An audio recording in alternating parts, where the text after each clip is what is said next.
Graças a Deus. Quem trouxe a Bíblia, a principal ferramenta, louvado seja Deus. João capítulo 20, versículo 30, é o texto áudio. Grande Deus, é o texto principal. Jesus, pois, operou também, em presença de seus discípulos, muitos outros sinais, que não estão escritos neste livro. Os irmãos podem ficar sentados, amém? Porque nós vamos ler vários textos, e se você ficar sentando, levantando, sentando, você vai cansar demais. Grande Deus, Deus conhece que você tem um temor e você é reverente a Deus. Não se preocupe, Deus conhece o seu coração. Meus irmãos, na Bíblia está escrito vários milagres que Jesus fez. Apresenta várias pessoas que foram curadas e libertadas. João fala, estes milagres, curas, esses relatos, esse testemunho foi escrito para que nós todos venhamos crer que Jesus é o Filho de Deus, e ao crer, nós venhamos receber vida verdadeira, vida eterna. Mas fora o que está na Bíblia, Jesus operou muitos outros milagres, sinais, prodígios, maravilhas. Muitas outras pessoas foram curadas e libertadas. E se fosse escrever em livros, em papéis, disse o escritor, eu julgo que nem todos os papéis e livros deste mundo conteriam ou caberiam os escritos relatos de Jesus. Mas esses daqui foram resumidos, foram escolhidos e selecionados para sair na Bíblia, para que nós venhamos ter fé no Filho de Deus, que Ele faz milagres, que Ele cura, e tudo isso Ele tem um propósito. Por detrás das maravilhas, milagres, dos sinais de prodígios, Deus tem um propósito, que muitas vezes a pessoa não entende o propósito de Deus, através daquela bênção, através daquele milagre, mas a gente vai estudar isso. Lição aplicada: Jesus opera todos os tipos de milagres, e não há limites para Ele agir, conforme a sua vontade soberana. Louvado seja Deus. Então, Ele cura. A Bíblia diz que Jesus curava as pessoas de todas as moléstias, de todo tipo de mal, de enfermidades e doenças, das mais variadas espécies, incuráveis ou curáveis, desde uma simples enfermidade como febre, até um fluxo de sangue, uma hemorragia interna, desde uma dor de cabeça até uma ressurreição dos mortos. Para Jesus não há limites. Ele cura a sua dor de cabeça, como também Ele ressuscita até o morto. Ele é um Deus que cura as enfermidades, doenças simples e até as complicadas, incuráveis, que levam à morte. Grande Deus. E nós vamos para a meditação diária. João capítulo 4, versículo 34. João capítulo 4, versículo 34. Disse Jesus, a minha comida é fazer a vontade daquele que me enviou e concluir a sua obra. Louvado seja Deus. Capítulo 6, versículo 29. Então Jesus, Ele se alimentava de fazer a vontade de Deus. Para nós, meus irmãos, Jesus disse, nem só de pão viverá o homem, mas de toda palavra que procede da boca de Deus. Um alimento espiritual para nós é a palavra de Deus. E outro alimento também para nós, alimento espiritual, é servir a Deus, é fazer a obra de Deus. Quando nós evangelizamos, oramos, fazemos o culto, servimos a Deus de todas as maneiras que nós podemos servir, nós estamos se alimentando espiritualmente. Porque Jesus está falando isso, a minha comida é fazer a vontade do Pai, é cumprir com a missão que Ele me entregou a fazer. Quando você faz o que Deus manda, você está se alimentando espiritualmente. Amém?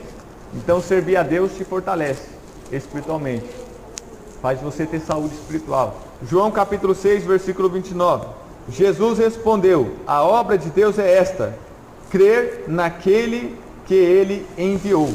Grande Deus. Então, meus irmãos, o principal serviço, o principal trabalho, a principal obra que Deus entregou para você, em primeiro lugar, não é evangelizar, não é pregar, não é orar, não é louvar. O primeiro trabalho, a primeira obra que Deus entregou para nós é crer em Jesus Cristo. Crer em Jesus Cristo.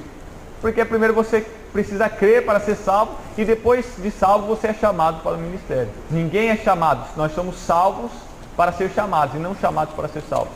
Eu estou falando de ministério. João capítulo 4, versículo 48. Eu não estou seguindo a sequência aqui do manual, porque Eu estou escolhendo tudo que já está no livro de João para a gente não ter que ficar voltando nesse livro de novo. Então não estou seguindo a sequência, estou seguindo aqui o que é conveniente. João capítulo 4, versículo 48. Disse-lhe Jesus: se vocês não virem sinais e maravilhas, nunca crerão. Louvado seja Deus. Mas olha, meus irmãos, nós temos que entender que este versículo dentro do contexto, dentro deste texto. Se vocês não virem sinais e maravilhas, nunca crerão. Isso aqui, meus irmãos, é uma crítica de Jesus. Ele está falando que aquela multidão, aquelas pessoas, elas só podem crer, elas só conseguem crer se elas receberem as bênçãos e os milagres. Louvado seja Deus. Mas nós, meus irmãos, nós temos que crer em Jesus, não por causa somente, não em primeiro lugar por causa dos milagres e das bênçãos. Nós temos que crer em Jesus porque Ele é o Filho de Deus, porque Ele é Deus, porque Ele é o Senhor, porque Ele é o Rei, porque Ele é Deus, porque Ele veio salvar dos nossos pecados, porque Ele perdoa pecados, porque Ele morreu na cruz e ressuscitou.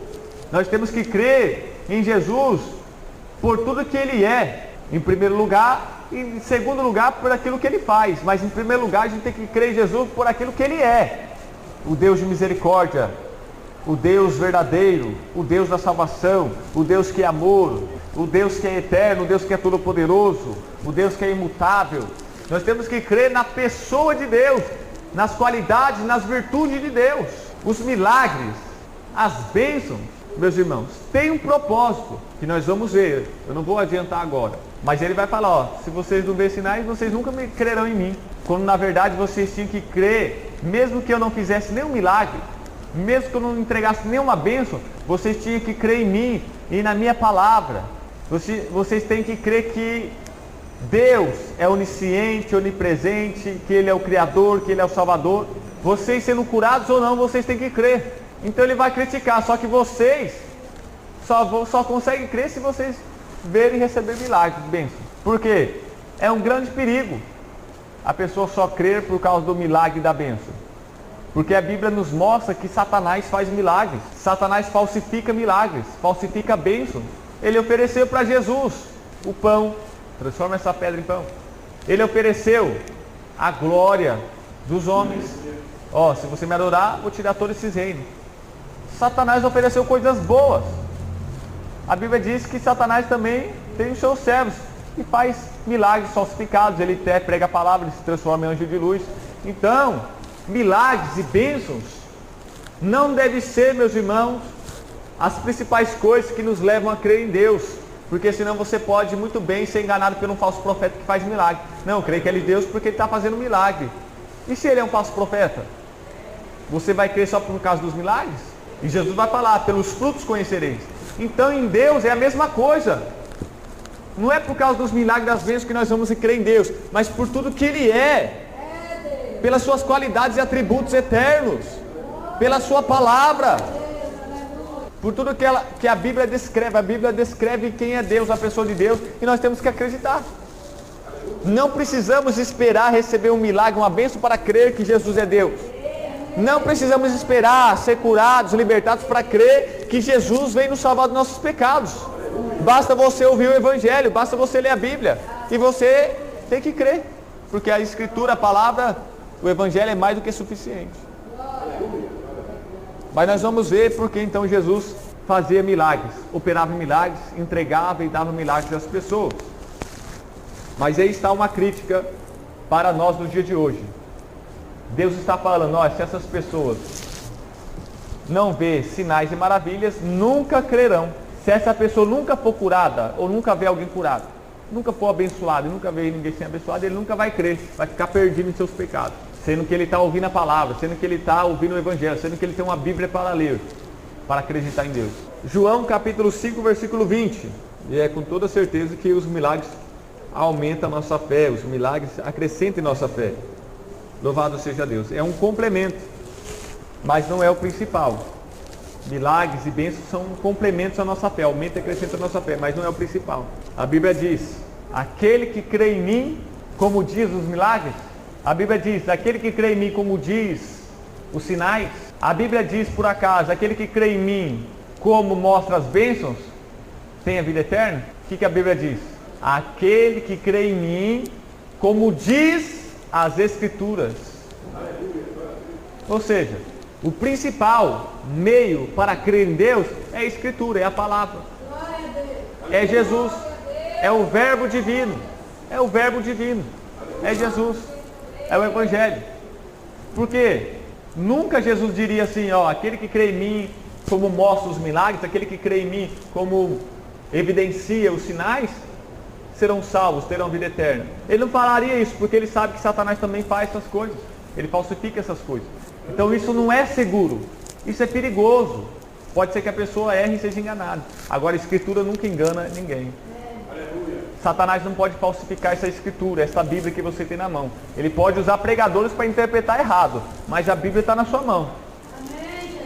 Satanás nunca vai poder conseguir tirar uma vírgula dessa Bíblia.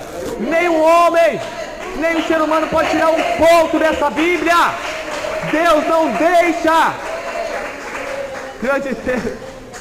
Deus não deixa, ele disse: passarão os céus e a terra, mas a minha palavra permanece para todo sempre.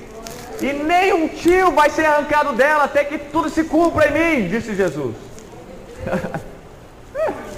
Maravilha, meu Deus, a palavra de Deus é inerrante, é infalível, é indestrutível. João capítulo 5, versículo 20. Pois o Pai ama o Filho e lhe mostra tudo o que faz. Sim, para a admiração de vocês, ele lhe mostrará obras ainda maiores do que estas. Então nós vemos aqui que Jesus faz milagres, sinais, prodígios e maravilhas para a admiração do povo, para o povo adorar e glorificar a Deus. E todos ficam espantados, todos ficam atônitos, olhos arregalados nem pisca, boca aberta, diante de milagres, maravilhas e sinais. Eles ficam, que coisa incrível, que coisa extraordinária, eles exclamam. Mas nós vamos mais para frente ver qual é o propósito desses sinais. João capítulo 14, versículo 12. Então Jesus, ele prometeu fazer obras grandes, louvado seja Deus, para que todos os homens venham ficar maravilhados com o seu poder. João capítulo 14, versículo 12.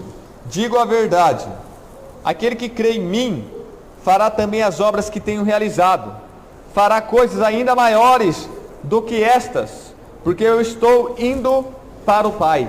Louvado seja Deus. Quem crê em Jesus Cristo pode fazer as obras maiores do que as dele. Então aqui nós vemos, meus irmãos, que sinais, maravilhas, milagres não é somente para o tempo dos apóstolos, como diz os tradicionais.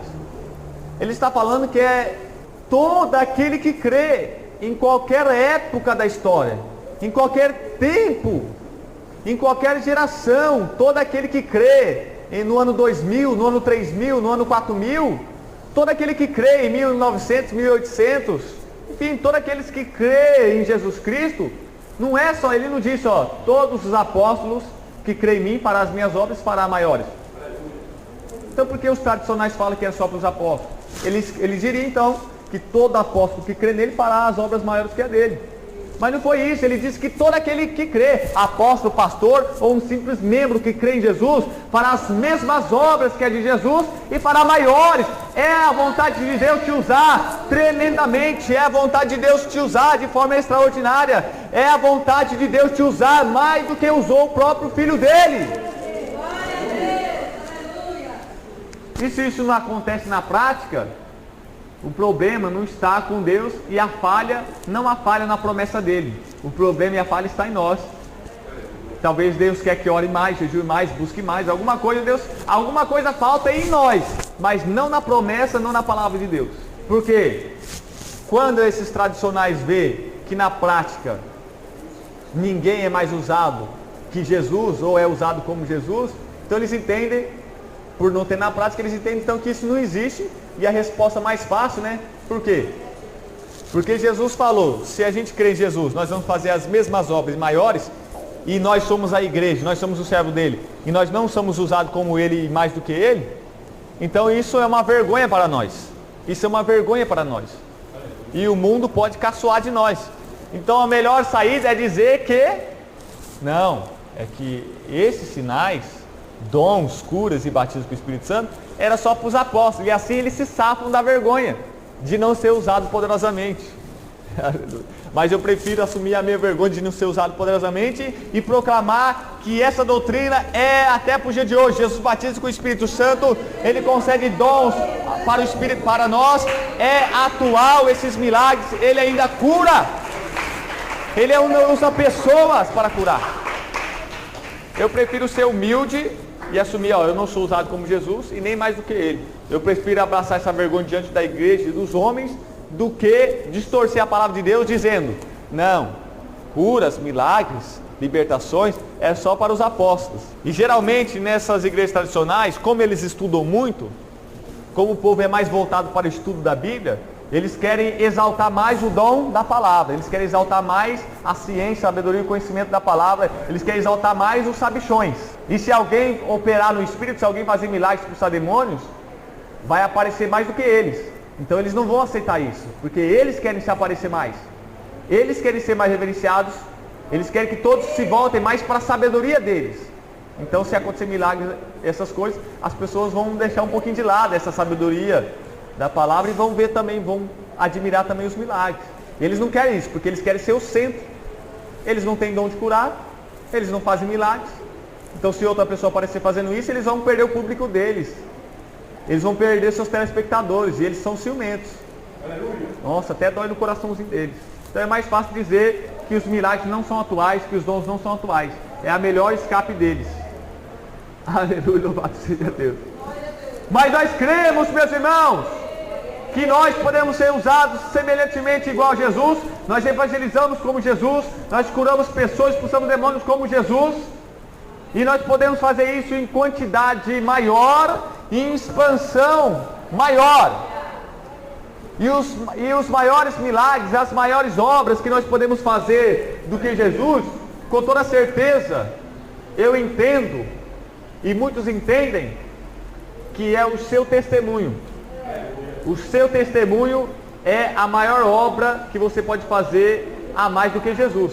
Porque nós falamos, mas quem vai ser maior do que Jesus? Quem vai ser usado mais que Jesus? Mas, meus irmãos, Jesus nunca poderia pegar esse microfone aqui e dizer, eu fui curado por Deus. Jesus expulsou o demônio da minha vida. Eu era macumbado e Jesus me libertou, vomitei macumba. Eu era paralítico e Deus me fez andar. Jesus nunca poderia fazer isso. Jesus nunca poderia dar esse testemunho, por quê? Porque é Ele que cura, Ele que liberta, Ele que salva, Ele que faz. Somente eu e você podemos ser testemunhas dEle. Oh, maravilha, meu Deus! Por isso, meus irmãos, é necessário que você dê testemunho, grave testemunho, dê testemunho na igreja, dê testemunho na sua casa, dê testemunho na rua da sua casa, dê testemunho para os vizinhos, fala que Deus fez na sua vida, fala como você conheceu Jesus, fala como que Deus te transformou, quem você era e agora pela graça de Deus quem você é. Jesus nunca vai poder dizer, meu vizinho, eu bebia, eu fumava bastante, mas agora eu estou transformado. Deus fez a obra na minha vida. Jesus nunca vai poder fazer isso, porque Jesus nunca bebeu, Jesus nunca teve pecado. Mas você pode fazer isso, essa é a maior obra de todas. Vai glorificar Deus e vai aumentar a fé daquelas pessoas. E eles vão olhar para você e vão crer em Jesus. Aleluia. Mateus capítulo 11, versículo 4 e 5. Meus irmãos, Deus não quer que a gente tenha uma vidinha fraca e fria espiritualmente, não. Jesus não quer que a gente seja uns coitadinhos que não faz nada. Deus quer que a gente opera no Espírito. Deus quer que você ore, Deus quer que você coloque a mão nas pessoas, expulse o capeta, expulse o câncer. Ore com fé, jogue toda incredulidade, toda incerteza por terra, e seja como a criança. A criança, tudo que você falar para ele acredita cegamente. Se você falar que viu um cavalo voando, a criança vai falar, eu também quero ver, vamos lá ver. Ele vai acreditar cegamente em você. Nós temos que ser como criança, crer sem duvidar nas palavras de Deus. Até naquelas coisas que parecem ser tão impossíveis para o homem, nós temos que crer de igual modo. Se Deus falou que fez uma jumenta falar, e isso vai além da nossa razão, porque todos os homens vão falar que isso é loucura, isso é coisa de doido. Vamos internar você, está falando que animal está falando? Mas se Deus disse que o animal falou, eu acredito. Mateus capítulo 11, versículo 4 e 5. Jesus respondeu, voltem e anunciem a João o que vocês estão ouvindo e vendo. Os cegos veem, os aleijados andam, os leprosos são purificados, os surdos ouvem, os mortos são ressuscitados, e as boas novas são pregadas aos pobres. Louvado seja Deus. Os milagres testificam a veracidade do ministério de Jesus. Então, João Batista mandou os seus discípulos perguntar para Jesus: Jesus, você é realmente o Cristo? João Batista mandou a gente perguntar para você se você é mesmo aquele que havia de vir ao mundo, enviado por Deus. E Jesus fala: sou eu mesmo. Agora vocês vão lá e avisam João que é eu mesmo. Veja aí e ouça aí os milagres e avisa para ele que tudo isso tem se cumprido em minha vida. Então, isso aqui é um dos propósitos, mas a gente vai expandir mais isso aí mais para frente. Marcos capítulo 16, versículo 17 e 18. Marcos 16, versículo 17 e 18. Estes sinais acompanharão os que crerem em meu nome. Expulsarão demônios, falarão novas línguas, pegarão em serpentes, e se beberem algum veneno mortal, não lhes fará mal nenhum. Imporão as mãos sobre os doentes, e estes ficarão curados. Meus irmãos, por acaso está escrito assim, estes crentes seguirão estes sinais? Está escrito assim? Meus irmãos, outra coisa que é errado no dia de hoje é as pessoas ficarem seguindo sinais, é as pessoas ficarem atrás de sinais, é as pessoas ficarem atrás só do dom. Eu vou lá na casa daquela profeta para profetizar na minha vida, o 0800 profecia, vou orar. Tem pessoas que ligam lá no programa querendo oração na hora e perguntam: Deus revelou alguma coisa? Ele só está atrás do dom, do sinal. Ele não quer Jesus. Ele não quer Jesus.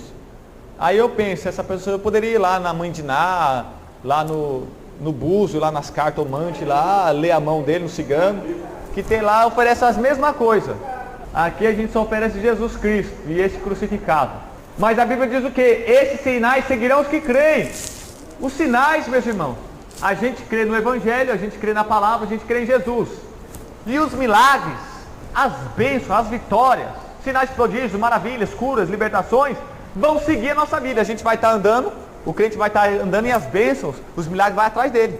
Ele vai receber, como ele também vai fazer na vida de outras pessoas. Vai atrás de você, os sinais vão correr atrás de você, os milagres vão correr atrás de você. Os dons vão te perseguir. Se tem uma perseguição aqui que a gente gosta, é esta. Eu quero, com toda certeza, que esses sinais persigam cada um de nós. Eu quero que essas curas, milagres, libertações e dons persigam você e venham me perseguir também. Que fiquem atrás de nós mesmos. Mas não é nós que vamos ficar atrás deles não, meus irmãos. Isso vai acontecer automaticamente, é consequência da fé. A gente tem que crer na Escritura, no Evangelho, em Jesus. Jesus é Deus. Aqui não está falando: esses sinais acompanharão os apóstolos que creram. Se tivesse escrito assim, eu ia acreditar que esses milagres, sinais, era só para os apóstolos, porque eles não tinham uma Bíblia formada, canonizada. Então a forma de Deus aprovar era através de sinais. Mas não está escrito, é todo aquele que crê. Os sinais vão acompanhar não somente os apóstolos, mas todos os que crerem, de todos os tempos, de todas as épocas, de todas as denominações, vai acompanhar. Isso aqui não é restrito só aos apóstolos. Então cuidado com alguns ensinos por aí, que quer roubar a sua fé, quer roubar uma coisa tão boa de nós assim. Deus não mudou, Ele é o Deus de milagres. Jeová Rapá, o Deus que sara. Ele é imutável, Ele nunca muda. Objetivo da lição: ao término dessa lição você poderá ter a fé aumentada por meio da análise dos milagres de Jesus. Os milagres aumentam a nossa fé. Quando a gente lê esses milagres, a nossa fé é aumentada e a gente pode acreditar assim: opa, se Jesus fez isso e eu estou com essa enfermidade, então Ele pode fazer isso na minha vida. Ele também pode me curar como Ele curou essa pessoa da Bíblia.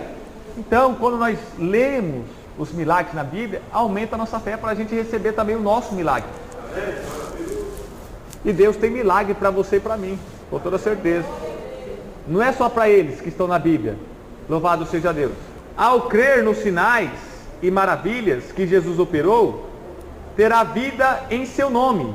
Louvado seja Deus. obter respaldo bíblico e convicção para despertar os descrentes e céticos. Então, meus irmãos, nós vamos mostrar na Bíblia para os descrentes que está escrito que Jesus fez isso. Conhecer os sublimes propósitos dos milagres de Jesus. Nós vamos conhecer o porquê ele fez milagres. Adquirir sabedoria para clamar pelos milagres de Jesus.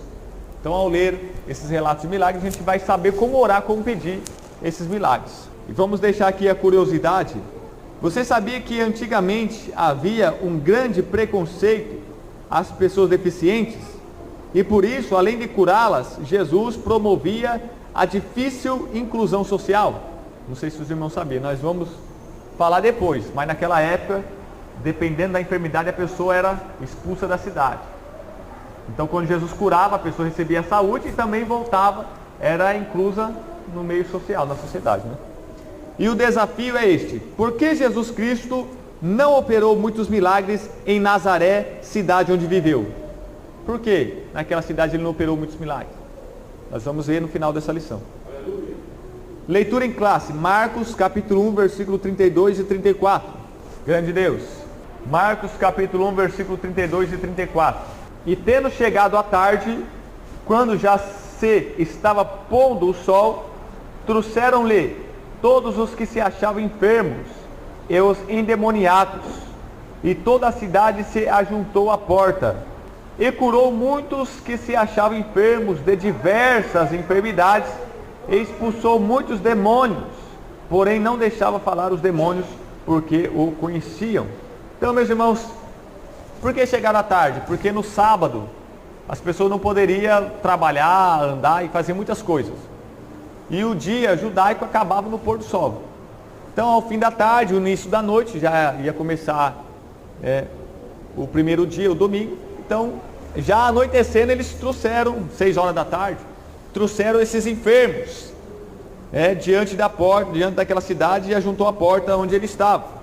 E Jesus vai curar as pessoas, todos, de várias enfermidades, e vai expulsar demônios. Então, meus irmãos, aqui está um trabalho que nós devemos fazer. Como bom samaritano, como missionário sempre dava ênfase. Aleluia. Trazer as pessoas diante desta porta, diante desta casa, diante desta igreja, para Jesus curar esses enfermos e de todas as enfermidades. Introdução. Convictos de que Jesus realmente é o Filho de Deus, conforme explanado na lição 4, as duas naturezas de Cristo, vamos analisar neste tópico alguns dos milhares de milagres que Jesus realizou, vencendo os limites apresentados por diversas ciências. É visível que Jesus Cristo é o médico dos médicos, porque ele conhece e cura todas as doenças, não importando serem elas físicas ou espirituais. Entendemos milagre não como um acontecimento quando temos uma dificuldade, mas quando não há nenhuma possibilidade pelo mundo físico de algo acontecer ou ser resolvido. Em suma, para um milagre ser atestado, não pode haver mais nenhum tipo de recurso à disposição dos homens. Pelo contrário, a situação tem de fugir do controle destes, fazendo-os se sentirem impotentes. Sendo assim, podemos resumir os milagres desafiam qualquer tipo de lei natural. Então, nós entendemos que milagre é quando a pessoa já não pode fazer mais nada por ela mesma, ou pela situação que ela está vivendo. Quando se esgotam todos os recursos que essa pessoa poderia usar para resolver seu problema, para melhorar sua saúde. Quando a pessoa não tem mais a quem recorrer, acabou-se o dinheiro, a família abandonou, os amigos não podem fazer nada, o médico desenganou, o remédio não funciona. Quando a pessoa não vê mais saída, está encurralado, quando ele não pode colocar mais sua mão, é aí que Deus coloca a mão dele. Então aí nós entendemos que é o milagre. Quando o milagre vai desafiar qualquer tipo de lei. Louvado seja Deus. Então quando a pessoa fala que é um milagre, mas ela tinha o poder do dinheiro, ela teve a ajuda dos remédios, do médico, a gente acredita que é um acontecimento natural e não um milagre extraordinário. Louvado seja Deus. Então nós cremos que Jesus Cristo é Deus, Ele é o médico dos médicos, conhece e cura todas as doenças físicas e espirituais. Louvado seja Deus. Primeiro tópico: diversos milagres de Jesus. Primeiro, Jesus opera milagres na natureza. Isso aqui é maravilha, sinais e prodígios. Letra A: Jesus transforma água em vinho. João capítulo 2, versículo 9.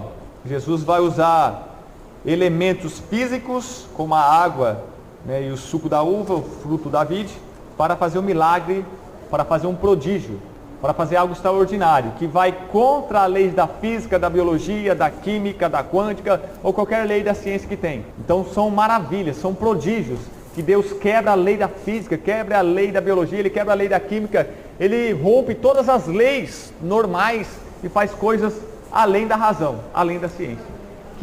Porque milagre não se explica. Simplesmente acontece porque Deus faz e você tem que acreditar. Milagre não se explica pela ciência. Então, como que a ciência não pode explicar os milagres, então eles se sentem ofendidos, né? Porque tem coisas que eles não têm resposta, porque o cientista gosta de dar resposta para tudo. Mas quando chega em milagres, ele não pode dar resposta. Então, para eles não saírem derrotados, eles preferem se opor contra Deus, dizendo que Deus não existe e que milagre muito menos. Aleluia. Que dó. João capítulo 2, versículo 9. E o encarregado da festa provou a água que fora transformada em vinho, sem saber de onde este viera, embora o soubessem os serviçais que haviam tirado a água. Então chamou o noivo. O primeiro milagre de Jesus Cristo foi em uma festa de casamento em Caná da Galileia. Estavam todos reunidos, quando de repente é anunciado que o vinho da festa acabou. Desesperados, foram chamar a Jesus, que mandando encher as talhas de água, levaram-nas até a ele, que a transformou em vinho. Jesus desafiou as leis da química. Jesus, de maneira sobrenatural, transformou a água em vinho. Ele não usou substâncias, né, da química, átomos, moléculas, sei lá, para fazer isso. Não jogou um corante na água, não. Ele transformou de forma sobrenatural. Isso significa que as leis da química são sujeitas à sua vontade e a seu poder, pois ele transformou um líquido incolor, transparente, insípido e inodoro, composto de oxigênio e hidrogênio, em uma bebida resultante da fermentação do sumo de uvas frescas, cuja cor é vermelho escura. Deus é que estabeleceu a lei da química, e se ele quiser ir além da lei da química, ele vai, porque ele estabeleceu a lei da química, ele manda na lei da química. Ele é Deus, Criador. E aqui, meus irmãos, isso aqui não é respaldo para você beber cachaça, não. O meu tio, ele era católico, e falou: não, pode beber vinho sim, porque Jesus bebeu vinho no casamento, ele transformou água em vinho. Mas aqui, meus irmãos, a Bíblia diz que no original foi um vinho bom. Vinho bom, naquela época, era aquele vinho que não perdeu o açúcar, o doce. A fermentação é quando esse açúcar todo do vinho, ele vem fermentar, né, e aí se transforma em álcool. Mas o vinho bom, naquela época, naquela cultura, era o vinho doce. Então não era o vinho alcoólico. Amém? Então, fala para os beberrões que isso aqui não é respaldo para eles beber cachaça, não. B. Outro milagre na natureza que ele faz. Jesus acalma a tempestade. Jesus e seus discípulos estavam no barco quando de repente as ondas revoltas indicavam um naufrágio. Assustados, eles correram até Jesus, que dormia, clamando por socorro. Jesus, levantando-se, disse: cala-te, aquieta-te. Jesus desafiou as leis da física. Nesse momento, Jesus realizou um milagre no campo da física, pois esta ciência explica que um corpo em movimento não pode por si mesmo modificar o seu estado de movimento, só mediante uma força aplicada a este movimento. E no caso específico da tempestade, que é o movimento violento das águas marinhas, causado pelo ímpeto e fúria dos ventos, um homem normal não possui uma força capaz de acalmá-la. Somente uma força com autoridade divina poderia aplacar esse vento da tempestade. Aqui fica nítida a diferença entre o ser humano normal e o ser divino, provando que Jesus é Filho de Deus. Ele mandou o vento e o mar se calar, se aquietar. Na hora a natureza obedeceu àquele que criou a lei da física, a lei da quântica, a lei da biologia, a lei da ciência da medicina, enfim. Grande Deus, Jesus é Deus. E esses foram os milagres na natureza. Segundo, Jesus ele também vai fazer milagres suprindo as necessidades do ser humano. Letra A, multiplicação dos pães. A Bíblia Sagrada relata 2 multiplicações de pães realizadas por Jesus. Na primeira multiplicação havia 5 pães e 2 peixinhos, para alimentar uma grande multidão. Jesus orou e o alimento se multiplicou de forma que todos os presentes se saciaram. E ainda sobraram 12 alcofas cheias. E na segunda multiplicação havia 7 pães e poucos peixes, para alimentar uma multidão que já estava há 3 dias com Jesus.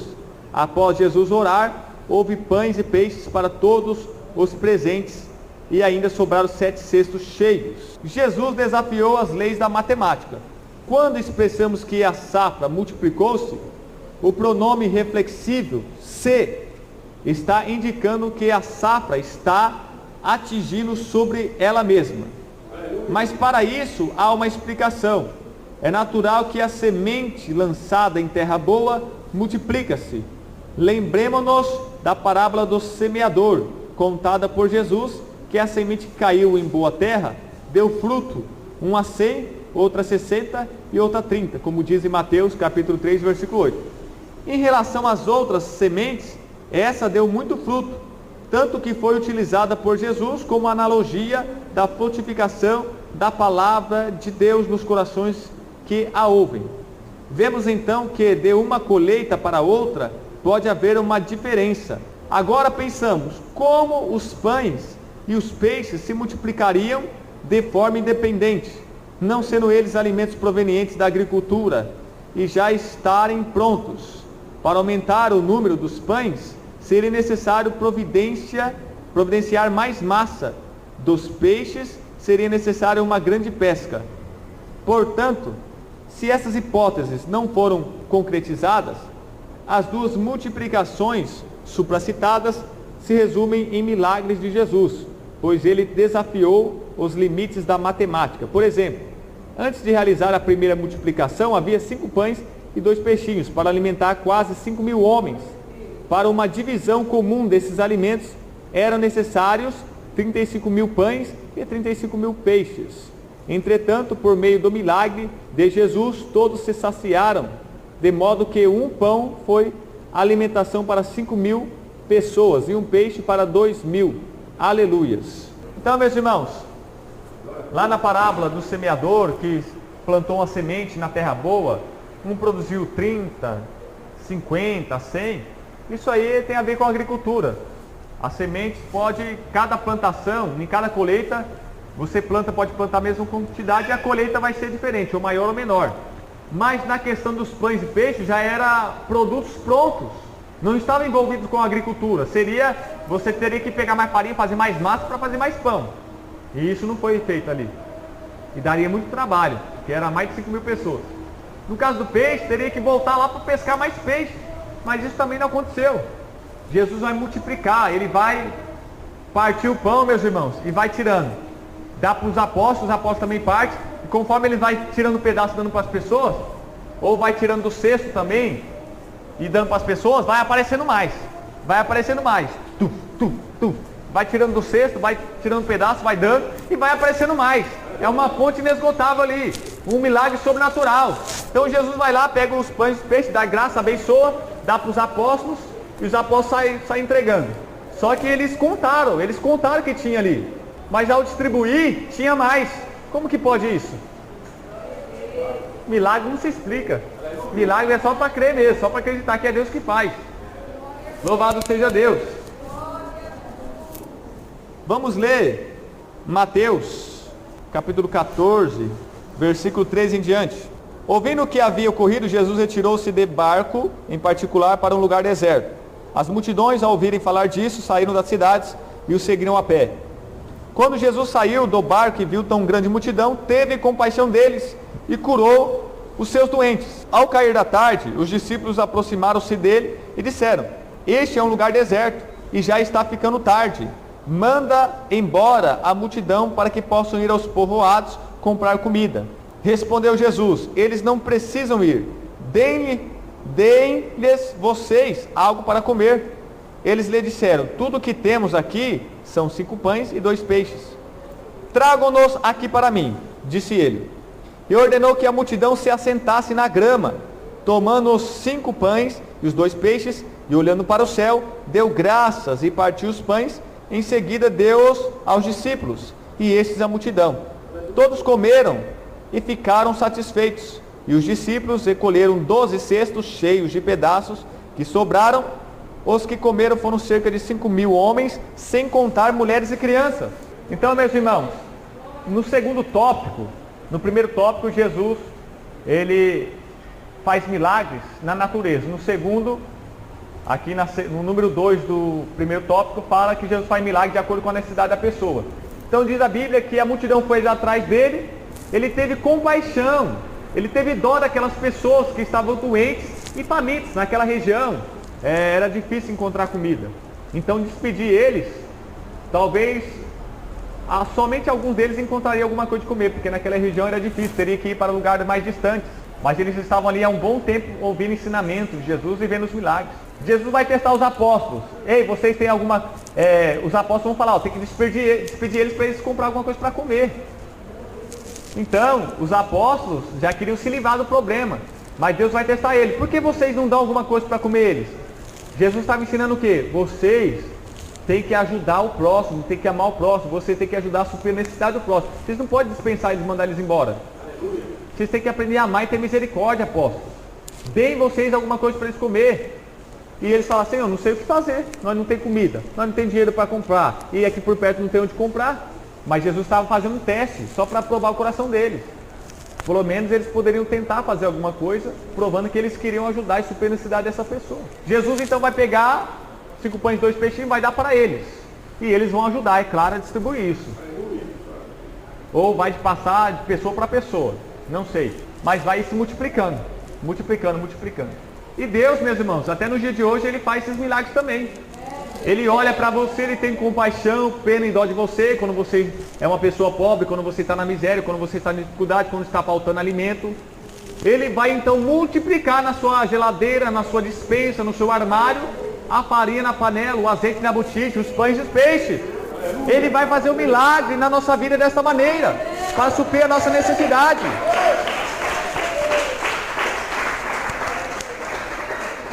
Louvado seja Deus. E o que vai acontecer? A multiplicação vai ser tanta que vai sobrar. Então o pão lá, o pão não é igual aos pães de hoje. Ficava um pão ali com farinha, água, uma coisa bem simples, achatado, e a pessoa tinha que comer muito para encher a barriga. Então, com certeza, cada pessoa comeu mais do que um pão. Esses cestos, meus irmãos, esses 12 cestos, eram cestos pequenos, que dava para carregar nas costas. Então, na lei judaica, não poderia ter desperdício, porque para eles o pão era algo sagrado, era algo da providência de Deus, o pão. Então, recolhe os pedaços, recolhe os pães que sobraram e guarda no cesto. Isso nós já aprendemos com Jesus, que a gente não deve desperdiçar comida. A gente tem que guardar na geladeira para a próxima refeição, mas não devemos desperdiçar. Outra coisa que nós aprendemos aqui é que Jesus deu graças. E nós devemos orar e dar graças por cada refeição, reconhecendo que é Deus que tem providenciado o nosso alimento. Grande Deus, louvado seja Deus. Então aqui foi a primeira multiplicação dos pães, meus irmãos. E era 5.000 homens, fora mulheres e crianças, porque naquela época as crianças não poderiam comer publicamente junto com os homens, tinha que ser separado. Então foi muito mais do que 5.000, muito mais. Louvado seja Deus. E a segunda, esse texto tem também em Marcos capítulo 6, versículo 30 a 44, Lucas capítulo 9, do versículo 10 a 17, em João capítulo 6, versículo 1, do versículo 1 ao 15. Então tem nos 4 evangelhos.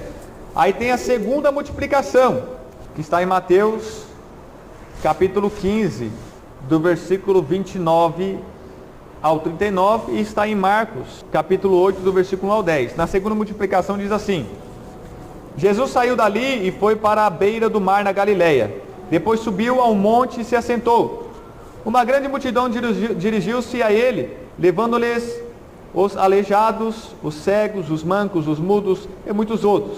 E os colocaram aos seus pés, e ele os curou. O povo ficou admirado quando viu os mudos falando, os mancos curados, os aleijados andando e os cegos vendo, e louvaram o Deus de Israel.